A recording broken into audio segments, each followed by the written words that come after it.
Hello student, प्यारे बच्चों, रासायनिक बंध पढ़ रहे हो आप, ठीक है। और रासायनिक बंध में हम लोगों ने आयनिक बंध और आयनिक यौगिकों के बारे में बतला दिया आपको, ये भी ठीक है। तो आज का टॉपिक क्या है? तो आज का टॉपिक है हमारा आयनिक के बाद क्या है, सहसंयोजी। तो आज बेटा हम लोग पढ़ेंगे सहसंयोजी बंधों के बारे में। तो आज का टॉपिक डाल लीजिएगा, सभी प्यारे बच्चे डाल लो इस चीज को। आज हम जो पढ़ने वाले हैं वो है हमारा सहसंयोजी यौगिक। तो टॉपिक है, और बाप रे, सहसंयोजी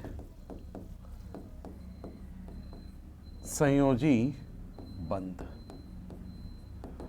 और सहसंयोजी बंध या सहसंयोजी यौगिकों के बारे में हम लोग आपसे चर्चाएं करने वाले हैं। बेटा सबसे पहली बात यह है कि सहसंयोजी बंध बनता किसके बीच में? यारो, सहसंयोजी बंध बनता है अधातुओं के मध्य, ठीक है। तो पहली चीज जो आप लोगों को याद रखनी है वो ये है कि सहसंयोजी बंध बनता है अधातु प्लस अधातु। अधातु अधातु के मध्य सहसंयोजी बंध बनते हैं, ठीक है। इनके मध्य क्या बनेंगे भैया? सहसंयोजी बंध। और बनते कैसे हैं? अधातुओं के मध्य समान इलेक्ट्रॉनों के साझे द्वारा। क्या होगा? समान इलेक्ट्रॉनों के साझे से, समान इलेक्ट्रॉनों के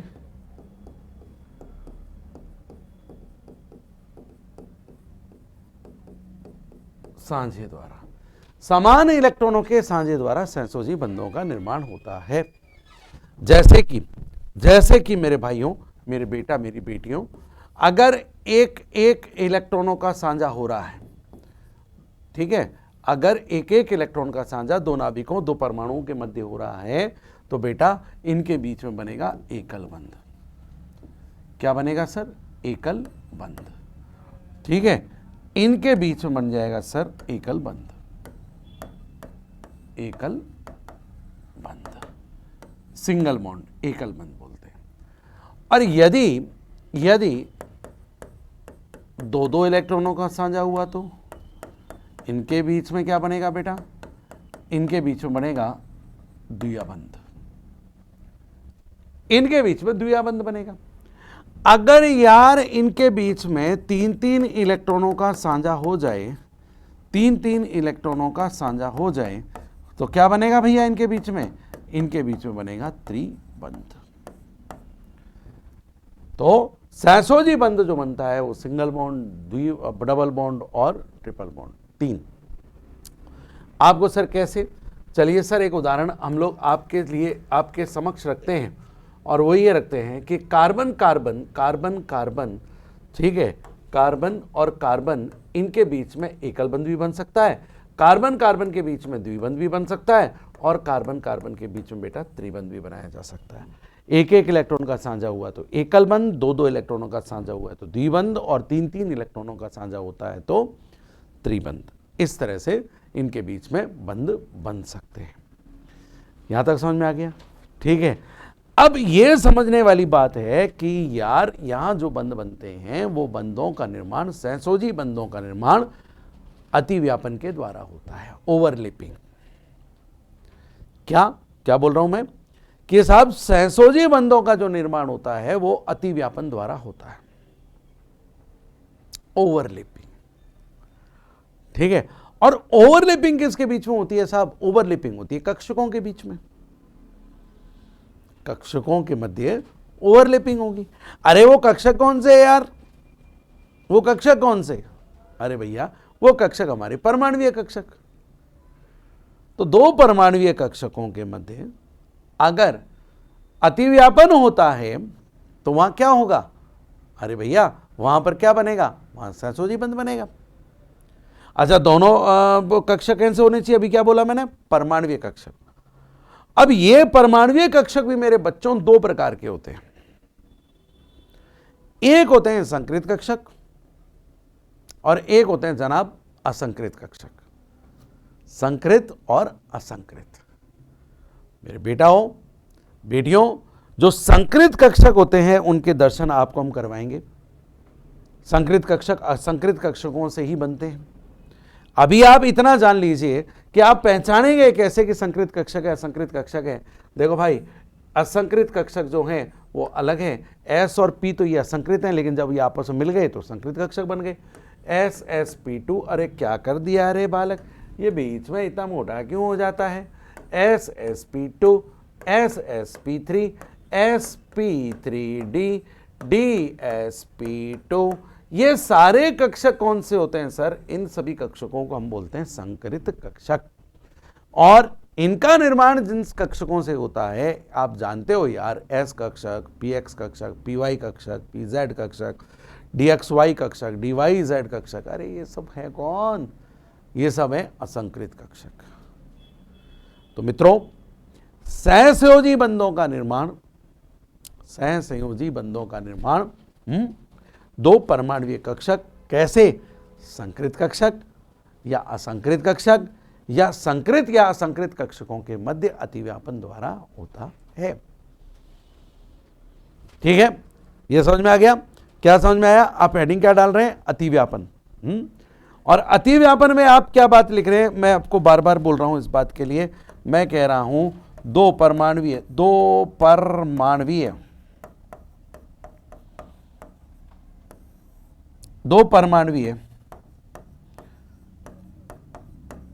संकृत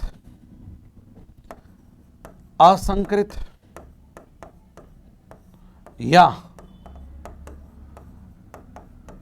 संकृत एवं असंकृत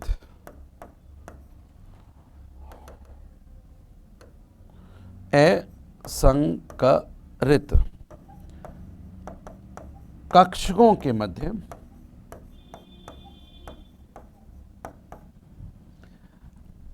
अतिव्यापन द्वारा ओवरलैपिंग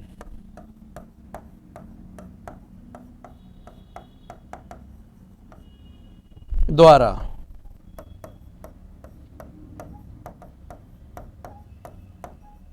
सहसंयोजी बंधों का निर्माण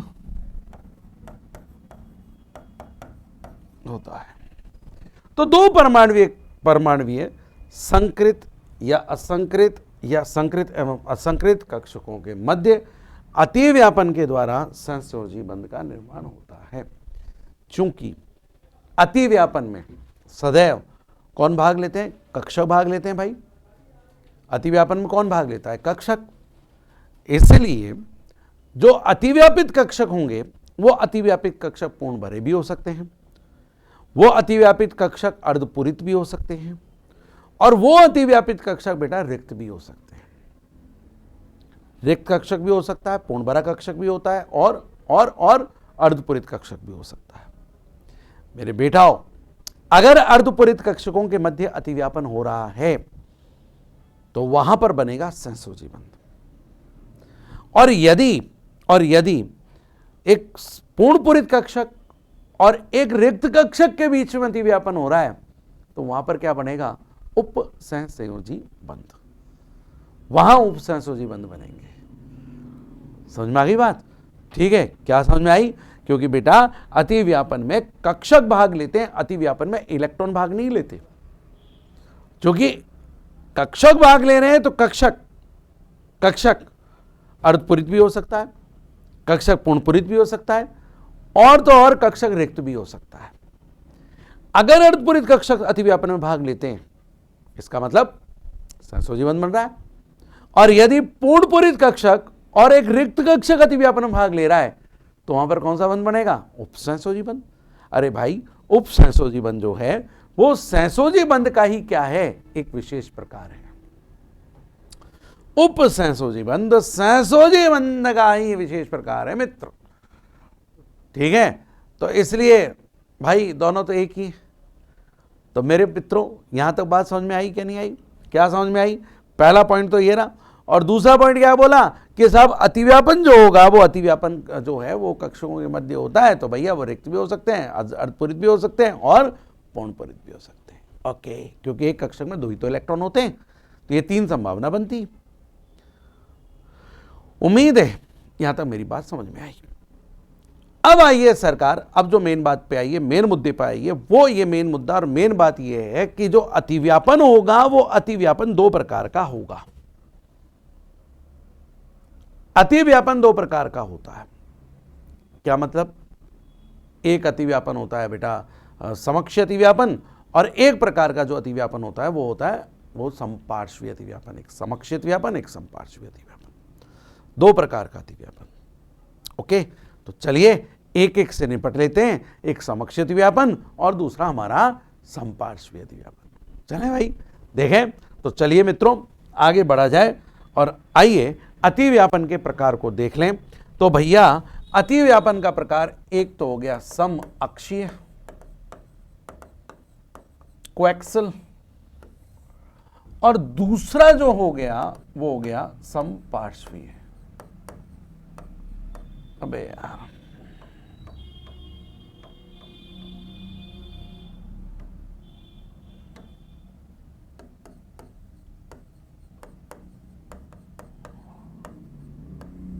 ठीक है, एक समक्ष अतिव्यापन और एक अतिव्यापन हो गया सर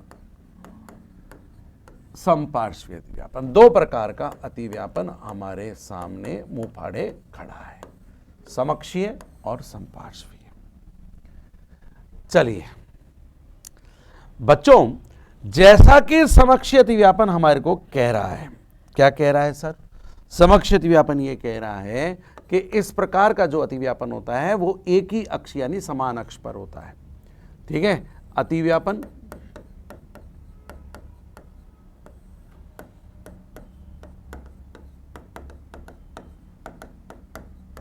एक ही अक्ष पर या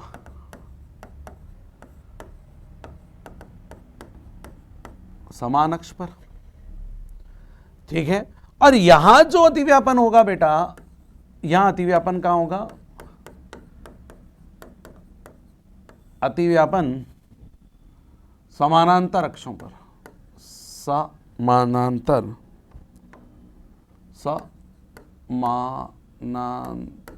समानांतर ऐसे लिखते होंगे ना, समानांतर पैरेलल अक्षों पर। यहां अतिव्यापन एक ही अक्ष पर होता है और यहां अतिव्यापन जो होता है वो समानांतर अक्ष पर होता है। इस बात को हम एक उदाहरण से लेते हैं, और वो उदाहरण हम ले रहे हैं पीपी अतिव्यापन। ठीक है, चलिए यहां हमने उदाहरण ले लिया पीपी अतिव्यापन। बेटा पीपी अतिव्यापन जो है ये 2 प्रकार का है, एक समक्षीय भी है और एक हमारा जो पीपी भैया है वो पीपी अतिव्यापन समपार्श्वीय भी है। 2 प्रकार का अतिव्यापन। अब यहां पर जो समक्षीय अतिव्यापन बनाऊंगा, देखो बेटा कैसे बनाऊंगा, ये एक ही अक्ष मैंने यहां पर बना लिया और यहां पर मैं एक ही अक्ष लेके चल रहा हूं और यहां पर मैं पी कक्षक यहां पर आपके लिए बना रहा हूं। एक पी कक्षक ये बना दिया और एक पी कक्षक ये बना दिया। लीजिए सर, अब आप जो देख पा रहे हो कि यहां जो अतिव्यापन है वो अतिव्यापन कौन सा अतिव्यापन हो गया? क्योंकि एक ही अक्ष पर अतिव्यापन हो रहा है, इसलिए बेटा इस अतिव्यापन को बोलते हैं सम अक्षीय अतिव्यापन। और जो दूसरी बात मैंने आपके लिए लिखी वो ये दिखी कि भाई इस प्रकार के अतिव्यापन से सदैव सिग्मा बंधों का निर्माण होता है। ये दूसरी बात आपको जो समझनी है। तीसरी बात जो आपको समझनी है, वो तीसरी बात आपको यह समझनी है कि चूंकि अतिव्यापन 2 नाभिकों के मध्य हो रहा है, यहां अतिव्यापन चूंकि 2 नाभिकों के बीच में हो रहा है, मध्य हो रहा है, इसलिए यहां अतिव्यापन की मात्रा जो होगी वो अधिक होगी। और यार इतनी बात को समझ जा कि जितना ज्यादा अतिव्यापन होता है, जितनी ज्यादा अतिव्यापन की मात्रा होती है, बंध उतना ही कठोर बनता है, उतना ही प्रबल बंध बनेगा। अतिव्यापन में आप देख रहे होंगे एक कक्ष दूसरे कक्ष पे क्या हो जाता है, ओवरलैप कर जाता है, चढ़ जाता है। अरे भैया जितनी ज्यादा ओवरलैपिंग होगी, जितने ज्यादा ये कक्षक एक दूसरे को ओवरलैप करेंगे, चढ़ा चढ़ी करेंगे, अरे भाई उतना ही बंध कैसा होगा, प्रबल बनेगा। क्योंकि अतिव्यापन प्रबल तो भैया बंध भी प्रबल। यानी बंध की प्रबलता याद रखना मेरे बच्चों, अतिव्यापन की मात्रा पर डिपेंड करती है। यहां तो बात समझ में आ गई क्या? अब यहीं पर आप ये देखिए सर, ये दो बातें तो मैंने एक्स्ट्रा में और बता दी आप लोगों को, ये लिख भी दूंगा यार आपके लिए। अब आप जो देखें वो ये देखें कि हमारे पास जो समपार्श्वी अतिव्यापन है उसमें क्या होता है, ऐसे दो समानांतर अक्षक होते हैं और इन समानांतर इन पे कौन अतिव्यापन करेगा सर? इन पर मैंने थोड़ी सी ज़्यादा उधर बना दिया। इस प्रकार से यहाँ पर ये लीजिए सर, ये दो समानांतर अक्ष हो गए, ठीक है साहब, ये दो समानांतर अक्ष आप देख पा रहे हो। और यहां जो आप देख पा रहे हो, भले ही अतिव्यापन दो जगह हो रहा हो, दो जगह हो रहा है। कहां हो रहा है सर? यहां अतिव्यापन नाभिकों के तल के ऊपर और नाभिकों के तल के नीचे हो रहा है। भले ही दो जगह अतिव्यापन हो रहा हो मित्रों, लेकिन यहां जो अतिव्यापन होगा, अतिव्यापन की मात्रा कम होगी और यहां जो बंध बनेगा ना दोस्त, वो कौन सा बंध बनेगा? पाई मेरे भाई। अब आप कहेंगे गुरुजी ये कैसे संभव है कि आप ये जो बात कह रहे हो कि साहब अतिव्यापन की मात्रा यहां कम होगी?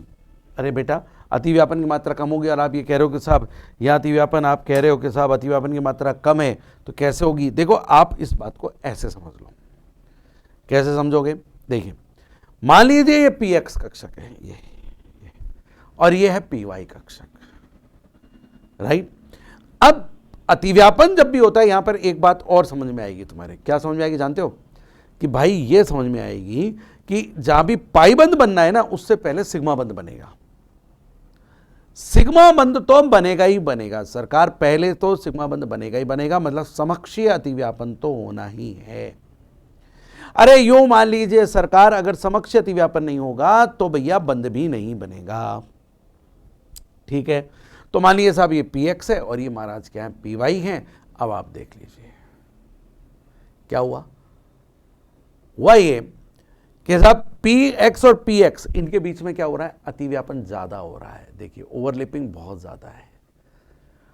अब ऐसा तो है नहीं कि नाभिक नाभिक एक दूसरे के ऊपर चढ़ जाएगा भाई साहब और फिर इस तरह से अतिव्यापन होगा ना। नाभिक नाभिक तक दूसरे पर चढ़ नहीं सकता। एक निश्चित दूरी तक नाभिक क्या हो सकता है? पास आ सकता है, क्योंकि एक निश्चित दूरी से पास और भी आना चाहेगा अगर नाभिक, तो वहां पर क्या होगा? प्रतिकर्षण ज्यादा हो जाएगा। तो ये तो पॉसिबल है नहीं कि एक निश्चित दूरी तक ही नाभिक भैया आ जाएंगे और वहीं पे टटक के रुक जाएंगे, है ना साहब? तो देखिए मैं जो कहना चाह रहा हूं, मेरी बात को सुनिए साहब। यहां तो समक्षीय अतिव्यापन हो गया, प्रबलता से हो रहा है, बहुत तगड़ी ओवरलैपिंग हो रही है। अरे बहुत ज्यादा, देखिए ना कितनी तगड़ी ओवरलैपिंग हो रही है, बंध कितना प्रबल बनेगा। अब होता क्या है कि इसका जो नाभिक है वो इसके इलेक्ट्रॉन को आकर्षित करता है और इसका नाभिक इसके इलेक्ट्रॉन को आकर्षित करता है। कैसे? इस तरह से टचिंग होगी। यहां केवल एक दूसरे को ये स्पर्श कर पाएंगे, केवल एक दूसरे को स्पर्श कर पाएंगे सर, प्रबल बंध नहीं बना पाएंगे। केवल एक दूसरे को देखो स्पर्श ही कर पा रहे हैं, इस तरह की ओवरलैपिंग नहीं कर रहे, स्पर्श ही कर पा रहे हैं। तो क्या हो गया? अरे यही तो मैं बता रहा हूं कि भले ही ऊपर नाभिकों के तल के ऊपर और नाभिकों के तल के नीचे इस प्रकार का समपार्श्वी अतिव्यापन होता हो, लेकिन यहां जो समपार्श्वी अतिव्यापन होता है, यहां जो पाई बंध बनता है, उस पाई बंध के निर्माण के लिए जो अतिव्यापन की मात्रा होती है, वो मात्रा क्या होती है? कम होती है। और सिग्मा बंध में जो अतिव्यापन होता है ना, वो प्रबल होता है सर, प्रबल होता है। वहां अतिव्यापन प्रबल है, अतिव्यापन की मात्रा प्रबल है, तो बंध प्रबल होगा भैया, बंध प्रबल होगा, बंध प्रबल है, ठीक है? यहां तक मेरी बात समझ में आ गई क्या मेरे नन्हे मुन्ने बच्चों? आगे बात समझ में? तो चलिए फिर अब आगे फिर बढ़ा जाए। मैं इन बातों को यहां पर लिख दूं, ठीक है ना? लिख दूं ना भाई? तो चलिए नेक्स्ट बात मैं क्या लिखने जा रहा हूं आपके लिए। सेकंड बात मैं आपके लिए ये लिख रहा हूं कि अतिव्यापन नाभिकों के मध्य, नाभिकों के मध्य होने के कारण यहां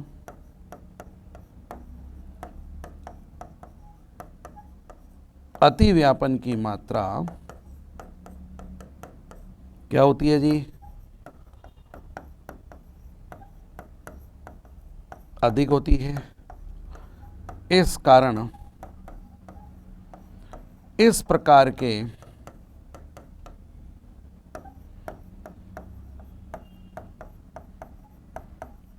अतिव्यापन से बनने वाले बंध कौन से? सिग्मा बंध कैसे होते हैं?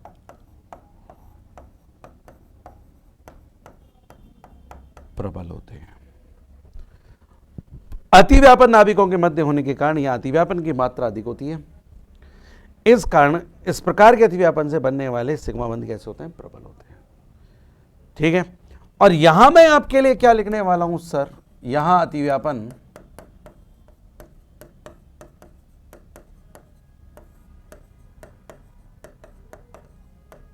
नाभिकों के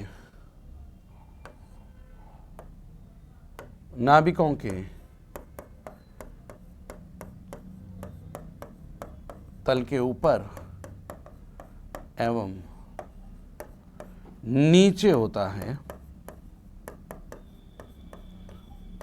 इस कारण अतिव्यापन की मात्रा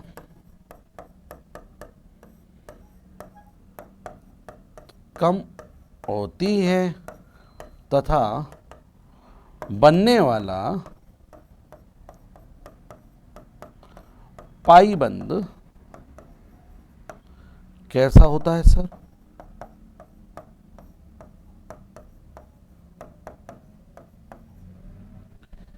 यहां अतिव्यापन नाभिकों के तल के ऊपर एवं नीचे होता है। इस कारण अतिव्यापन की मात्रा कम होती है, और क्योंकि अतिव्यापन की मात्रा कम होती है इसलिए जो बनने वाला जो पाई बंध है वो पाई बंध कैसा होता है? यहां पर दुर्बल होता है। ये बात भी समझ में आ गई क्या साहब? अब जो अगली बात जो आपको समझने की है, जो आपको समझनी चाहिए, वो ये समझनी चाहिए कि जो समक्षीय अतिव्यापन होगा इसमें सभी प्रकार के जो अतिव्यापन है, सभी प्रकार के अतिव्यापन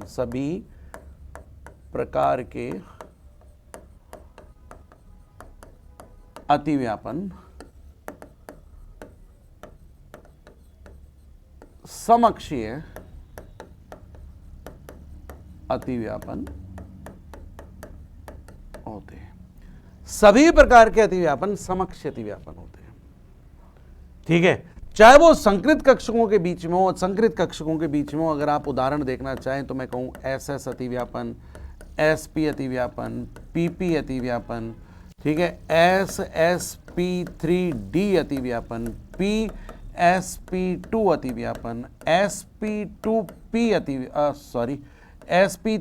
अतिव्यापन, भाई SP3D अतिव्यापन आदि, भाई कितने ही प्रकार के अतिव्यापन जो आप समझ सकते हो, जितने हो सकते हैं वो सारे के सारे अतिव्यापन क्या होंगे? समक्षीय अतिव्यापन होंगे। संपार्श्वीय अतिव्यापन जो होता है, इस प्रकार का जो अतिव्यापन होता है, इसमें केवल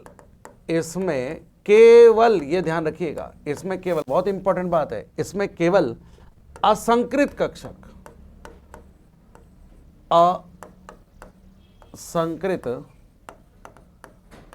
कक्षक ही भाग लेते हैं।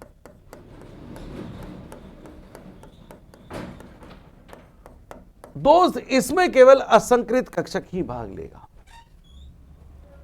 और असंकृत कक्षक भी कौन सा? SS नहीं साहब, इसमें हम भाग लेगा PP अतिव्यापन दो प्रकार का हो गया, समक्षी भी हो गया, संपार्श्वी भी हो गया, क्योंकि उसमें तो सारे प्रकार के अतिव्यापन आ रहे हैं ना बेटा, तो ये भी इंक्लूड है। बस फर्क है, जैसे मैंने पिछला चित्र बना के बताया था, एक अक्ष पर अतिव्यापन हो रहा है तो समक्षी है, और अगर समानांतर अक्षों पर अतिव्यापन हो रहा है तो संपार्श्वी है। ठीक है, तो ये लीजिए सर, इसको बोलते हैं हम लोग PD अतिव्यापन भी नहीं, PD अतिव्यापन नहीं होगा, सॉरी, DD अतिव्यापन। ठीक है, हाँ, इसको आप ऐसे भी लिख सकते हो P पाई, और इसको आप लिख सकते हो D पाई। ठीक है, और क्या हो सकता है सर? हमारे पास P और D भी हो सकता है, यस, P पाई और D पाई। ये सारे अतिव्यापन जो हैं वो कौन से हैं? ये पाई बंध के निर्माण में भाग लेंगे। ये अतिव्यापन आपके पाई बंध के निर्माण में भाग लेते हैं। समझ में आ गया होगा? अतिव्यापन समझ में आया होगा। क्या अतिव्यापन है भैया? क्या अतिव्यापन है? अतिव्यापन ये हुआ कि समक्षीय अतिव्यापन जो है वो, उसमें तो सारे प्रकार के अतिव्यापन भाग लेते हैं, लेकिन जो समपार्श्वी है ना भाई, उसमें केवल केवल केवल असंकृत कक्षक भी भाग लेंगे। और ऐसे नहीं कि सारे असंकृत कक्षक एसपी अतिव्यापन पाई बना लेगा, नो नो नो नो, ठीक है। यहां पर हमारे जो भाग लेगा पीपी अतिव्यापन हो सकता है, पीडी अतिव्यापन हो सकता है, डीडी अतिव्यापन हो सकता है। यहां तक बात समझ में आ गई। अब अगर आपको ये कहा जाए कि अगर आपको दे दिया जाए और आपसे कहा जाए कि भाई तू अतिव्यापन बता दे, अतिव्यापन का प्रकार बता दे, जैसे मेरे को उसने क्या दे दिया, मान लीजिए मुझे यहाँ पर HX यानी कि कहने का मतलब HF दे दिया गया, ठीक है, मेरे को दे दिया गया HCl दे दिया गया, मुझे HBr दे दिया गया, मुझे HI दे दिया गया, और मुझे पूछ लिया गया कि भाई तू बता दे अतिव्यापन का प्रकार क्या है, ठीक है। आपके लिए F2 अणु दे दिया गया, Cl2 अणु दे दिया गया, Br2 अणु दे दिया गया, I2 अणु दिया गया, और आपसे पूछा गया कि तू मेरे बंदे ये बता कि इसमें अतिव्यापन कौन सा होता है। आपको हाइड्रोजन अणु दे दिया गया और ये पूछ लिया गया कि तू तो बता ही देख भाई इसमें अतिव्यापन कौन सा होगा। ये कुछ उदाहरण मैंने आपके लिए लिखे। तो आप बड़े ही सहजता से, बड़े ही प्यार से बोल देंगे। हकीकत तो ये होती है बेटा कि इलेक्ट्रॉनिक विन्यास लिखने पर पता लगता है कि कौन सा कक्षक अतिव्यापन में भाग लेगा। आपको गुरुदेव कैसे? बेटा क्योंकि यहां सहसंयोजी बंधों का निर्माण हो रहा है, तो तुम्हें यह देखना पड़ेगा कि किन कक्षक में अयुग्मित इलेक्ट्रॉन पाया जाता है। जैसे जैसे यह हाइड्रोजन चच्चा है, यह हाइड्रोजन चच्चा है। हाइड्रोजन का इलेक्ट्रॉनिक विन्यास क्या होता है मित्र? 1s1, यानी अयुग्मित इलेक्ट्रॉन तुझे कहां मिलेगा? s कक्षक के अंदर। तो आप ये कह देंगे कि यहां अतिव्यापन कौन सा हो गया? ss अतिव्यापन हो गया, या ss अतिव्यापन हुआ। अब जैसे आप फ्लोरीन के लिए बात कर लीजिए सर, फ्लोरीन का जो इलेक्ट्रॉनिक विन्यास है, बाह्यतम कोश का इलेक्ट्रॉनिक विन्यास को ढूंढिएगा, 2s2 2p5। तो भैया 2s2 2p5 है, तो इसका मतलब अयुग्मित इलेक्ट्रॉन कहां पड़ा हुआ है? कहां पड़ा हुआ है बता? p कक्षक में। अरे भाई p में तो पड़ा हुआ है। आप इसके लिए जो बनाओगे वो ऐसी तो बनाओगे, ये देखिए सर, ये 5 हमारे कक्षक बनेंगे, ठीक है। और इसमें कितने इलेक्ट्रॉन भरोगे भैया? इसमें इलेक्ट्रॉन हमने भर दिए कितने? 5, 1 2 3 4 4 4 5, है ना सर। और ये आपके हो गया 2s2 2p5, है ना। अबे मैं क्या कर गया? हाय रे हाय, क्या कर डाला। अरे मित्रों रिवर्स वेयर लगाओ यार, क्या कर डाला यार। हमने ये कर डाला भाई कि यहां पर आप पी कक्षक कितने बता रहे हो, कि तो बहुत बड़ी गलती हो गई यार, ठीक है। पी कक्षक हमने कितने बता दिए भैया? 5। हमने ये डी कक्षक दिमाग में आ गया, जबकि यहां पर कौन सा कक्षक है बेटा? पी। अरे कौन सा कक्षक? मिट जावे नालायक, ठीक है। यहां तो पी है, और पी कक्षक कितने होते हैं दोस्त? पी कक्षक है हमारे पास 3, ठीक है। अब यार इनमें इलेक्ट्रॉन भरिए आप लोग, इसमें इलेक्ट्रॉन भरिए ना। आप इसमें इलेक्ट्रॉन भरोगे 5, तो कितने हो गए? 1 2 3 3 3 3 4 एंड 5। तो अयुग्मित इलेक्ट्रॉन आपको कहां दिखाई दिया? अयुग्मित इलेक्ट्रॉन दिखाई दिया पी में, ठीक है। तो सरकार इसका जो अतिव्यापन होगा वो क्या हो जाएगा? अतिव्यापन आपका पीपी, और पीपी 2 प्रकार का है, तो आप लिख सकते हो पीपी सिग्मा। ऐसी HF के बीच में अगर आप उससे पूछा जाए भाई अतिव्यापन बता, तो हाइड्रोजन तो 1s1 हो गया, यानी हाइड्रोजन का तो S, और इसका P, तो अतिव्यापन का प्रकार क्या हो गया? sp sp। यहां तक समझ में आ गया बेटा? आ गया होगा। अब अगर किसी को इलेक्ट्रॉनिक विन्यास लिखने में थोड़ी सी परेशानी हो रही है, हाथ थोड़ा सा उसका तंग है, तो साहब आप ऐसा भी कर सकते हो कि एक आइडिया है कि हाइड्रोजन कौन से वर्ग का, कौन से ब्लॉक का तत्व है? आप कहोगे सर एस ब्लॉक का। तो भैया इसमें इलेक्ट्रॉन जो होगा अयुग्मित इलेक्ट्रॉन, वो कहां भरा जाएगा? एस में। तो आपने बोल दिया एस। और हम पूछें फ्लोरीन, क्लोरीन, ब्रोमीन, आयोडीन, ये कौन से का है? तो आप बोलेंगे पी का है। तो जब ये पी का है, पी ब्लॉक का है, तो कौन सा कक्षा भाग लेगा? पी। तो हम कह देंगे साहब इसमें अतिव्यापन कौन सा हो गया? एस पी, ठीक है। हाँ जी। अब देखो सर, अब हमारे पास कुछ और उदाहरण भी हमारे पास उमड़ते घुमड़ते ठुमकते हुए आ गए, और वो एक उदाहरण मैंने ले लिया O2 और एक उदाहरण मैंने ले लिया N2। और आपसे मैं पूछ लूं, बता इसमें अतिव्यापन कौन सा है? तो O2 मतलब, N2 मतलब,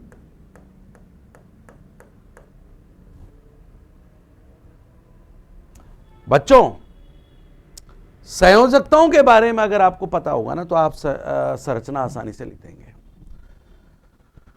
और आपको मालूम होना चाहिए कि ऑक्सीजन की संयोजकता कितनी होती है? 2, और नाइट्रोजन की संयोजकता कितनी होती है? 3। तो ऑक्सीजन कितने बंध बनाता है? 2, और नाइट्रोजन कितने बंध बनाता है बेटा? 3। ठीक है, तो भाई ऑक्सीजन आंटी 2 बंध बनाएंगी, इनमें से एक बंध कौन सा होगा? इसमें से जो 2 बंध बनाएंगी, इसमें से एक बंध कौन सा होगा? सिग्मा, और एक बंध कौन सा होगा? पाई अंडर एक सिग्मा, और 2 बंध कौन से होंगे सर मेरे भाई? पाई पाई पाई पाई पाई। अब थारे से मैं पूछ लूं कि भाई बताएं इनमें संकरण कौन सो, तो तू क्या जवाब देगा कि गुरुदेव इसमें 2 प्रकार का संकरण है, एक तो पीपी सिग्मा और एक है सर हमारे पास पीपी पाई, यानी पिपाई पिपाई। क्यों? जो 2 बंध बन रहे हैं ना, एकल बंध तो समक्षित व्यापन से बनता है, और जो पाई बंध बनता है वो किससे बनता है? समपार्श्विक व्यापन से बनता है। ठीक है, अब मैं थारे से पूछूं नाइट्रोजन, नाइट्रोजन में 3 बंध हैं साहब, 3 बंधों में कौन कौन सा अतिव्यापन हो रहा है? एक में तो हो रहा है पीपी सिग्मा, और 2 बंध जो आपने काम में लिए हैं वो हैं पीपी पाई। देख मेरे भाई, ये लो, ये बात तो समझ में आ गई होगी सही, लेकिन समस्या कहां आएगी बच्चों? समस्या आएगी वहां कि हमें पता कैसे चले कि इन अणुओं में जो अतिव्यापन हो रहा है वो संकृत कक्षकों के बीच में हो रहा है या असंकृत कक्षकों के बीच में अतिव्यापन हो रहा है, ये पता कैसे चले? तो साहब ये पता कैसे चले कि संकृत कक्षकों के बीच में अतिव्यापन हो रहा है या असंकृत कक्षकों के बीच में अतिव्यापन हो रहा है? इसके लिए मेरी एक वाणी समझ लो आप लोग, मेरा एक कथन बहुत काम आएगा, और वो कथन ये है मेरे भाई कि यदि बंध 2 नाभिकों के बीच में बन रहा है, 2 परमाणुओं के बीच में बन रहा है, अरे कह दूं रे द्विपरमाणु कह रे, तो वहां तो तू अतिव्यापन कर दियो असंकृत कक्षकों के बीच में। और यदि जो आपका अणु है यौगिक है वो द्विपरमाणुक नहीं है, बहुपरमाणुक है, यानी वहां पर एक जो तत्व है, एक जो तत्व जो है वो 2 या 2 से अधिक के साथ जुड़ा हुआ हो तो वो बहुपरमाणुक होगा। और अगर बहुपरमाणुक है तो वहां पर जो बेटा जो केंद्रीय परमाणु होगा, आप गुरुदेव केंद्रीय परमाणु कौन सा होगा? अरे मित्र, वो केंद्रीय परमाणु होगा जो कि 2 या 2 से अधिक के साथ जुड़ा हुआ होगा। तो जो केंद्रीय परमाणु होगा, सेंट्रल एटम जो होगा, सेंट्रल एलिमेंट जो होगा हमारा, उसके लिए बेटा सदैव संकृत कक्षक की आवश्यकता पड़ेगी। और वहां पर जो बेटा जो सिरे वाले तत्व हैं हमारे, जो कि केवल एक ही परमाणु से जुड़ रहे हैं, उनके लिए संकृत कक्षक की आवश्यकता नहीं पड़ेगी। कैसे? अरे देखिए हम बताते हैं ना, चलिए आगे बढ़िए, दिखा रहे हैं ना, चलिए देखो सर, आ जाओ, देखो क्या कह रहा है। वो ये कहना चाह रहा है मेरे भाई, मैं जो कह रहा हूं ये MORG है sir, method of Rahul Gupta है सर। हम ये कहते हैं कि द्विपरमाणुक अणु है, अगर द्विपरमाणुक अणु है तो यहां जो अतिव्यापन होगा, अतिव्यापन, ठीक है, अतिव्यापन जो होगा वो होगा असंकृत कक्षकों के मध्य,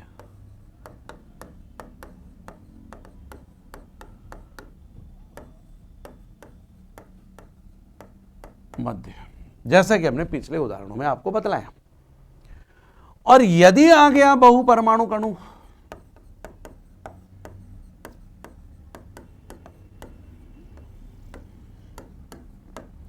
अगर बहुपरमाणु अणु, बहुपरमाणु अणु का मतलब भैया बहुपरमाणु का मतलब यह है कि जिसमें दो या दो से ज्यादा बंध मौजूद हों।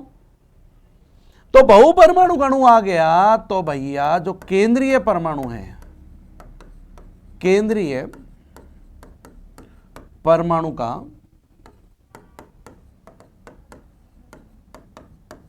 संकृत कक्षक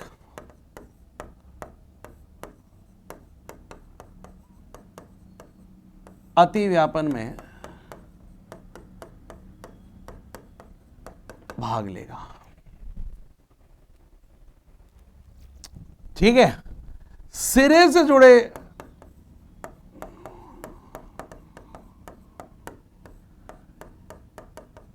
तत्व का असंकृत कक्षक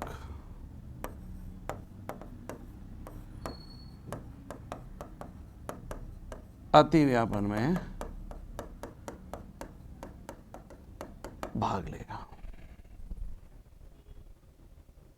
उदाहरण लूंगा बेटा, उदाहरण से बात समझ में आएगी, लेकिन उससे पहले मैं केंद्रीय परमाणु की परिभाषा तो लिख दूं तुम्हारे लिए। तो ये जो केंद्रीय परमाणु जो है ये है क्या? केंद्रीय परमाणु, केंद्रीय परमाणु वह परमाणु होता है, वह परमाणु होता है जो दो या अधिक अन्य परमाणुओं से जुड़ा हो। वह परमाणु होता है जो दो या अधिक परमाणु से जुड़ा होता है।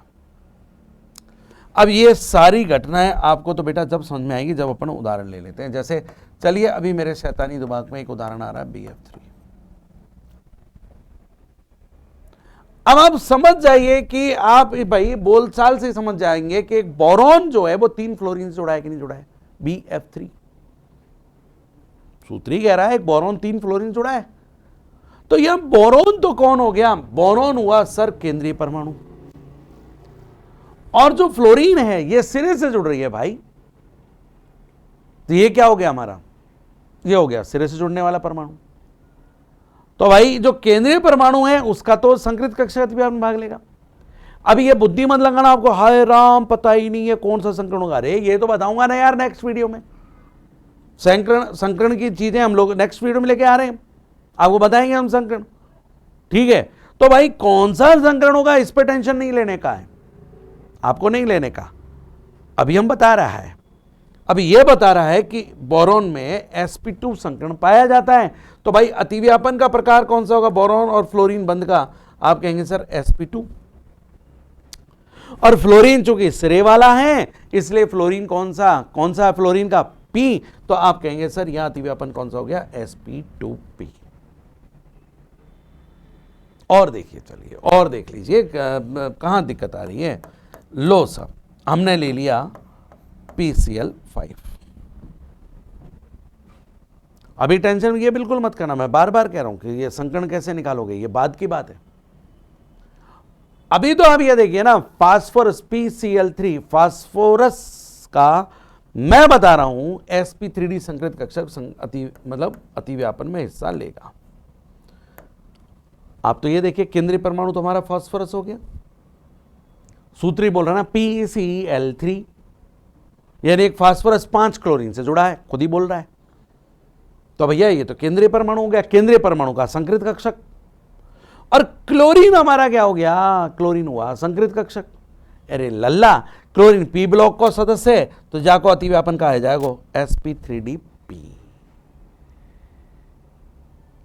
अब देखो और देख लो ना, क्यों नारायण जुंदे हो। और बता देता हूं मैं, और मैं आपको अब आपके समक्ष लेकर आया, पेश एक खिदमत है मेरे पास। चलिए अमोनिया अंकल की बात कर लेते हैं।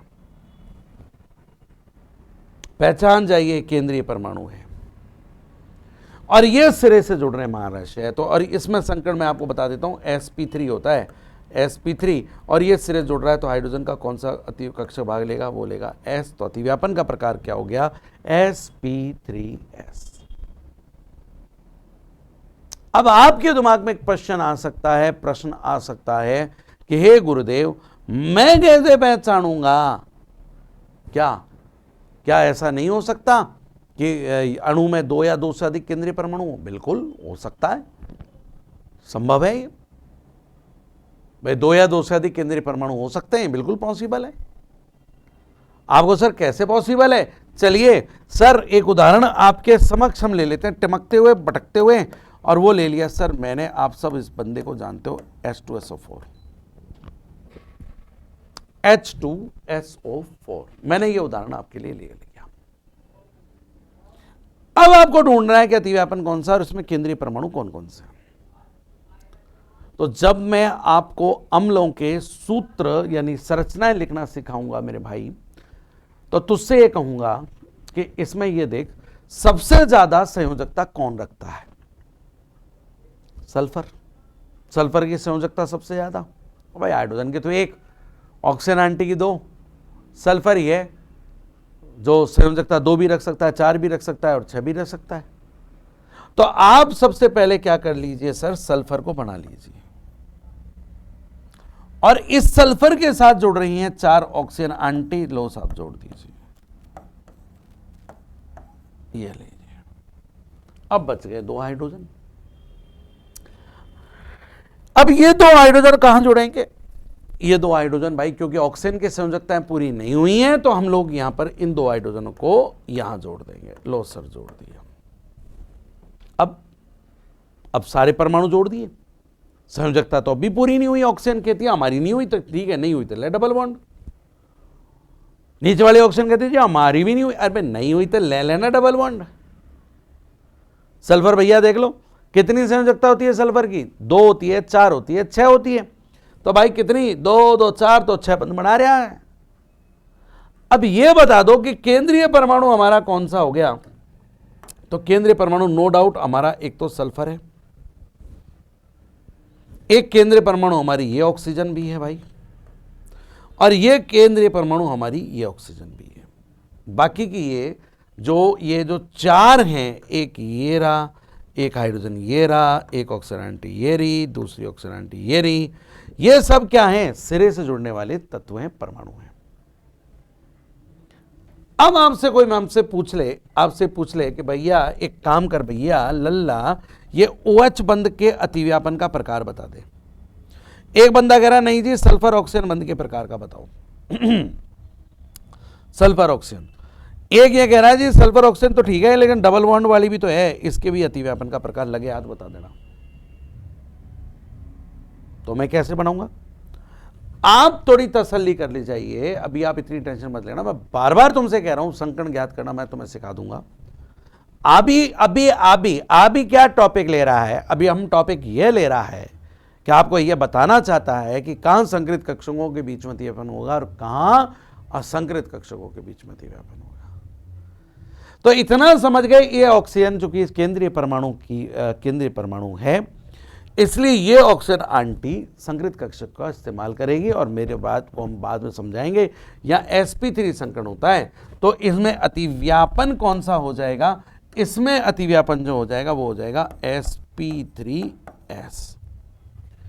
हम कहें सल्फर ऑक्सीजन जो एकल बंध से बंधित है। अब भाई ये भी केंद्रीय परमाणु है और ये भी केंद्रीय परमाणु है, 2 केंद्रीय परमाणु है। अरे भैया 2 केंद्रीय परमाणु हैं। और यहां पर भी मैं आपको बता दूं सल्फर अंकल क्या sp3 संकरण है, sp3, और बगल वाली ऑक्सीजन भी sp3, तो यहां अतिव्यापन हो गया sp3 अब डबल बॉन्ड की बात आ जाए तो डबल बॉन्ड में भैया एक तो अतिव्यापन होगा sp3 ये तो है सिग्मा वाला, और एक आ जाएगा जी पिप्पे कौन सा? पाई वाला। ये लो साहब,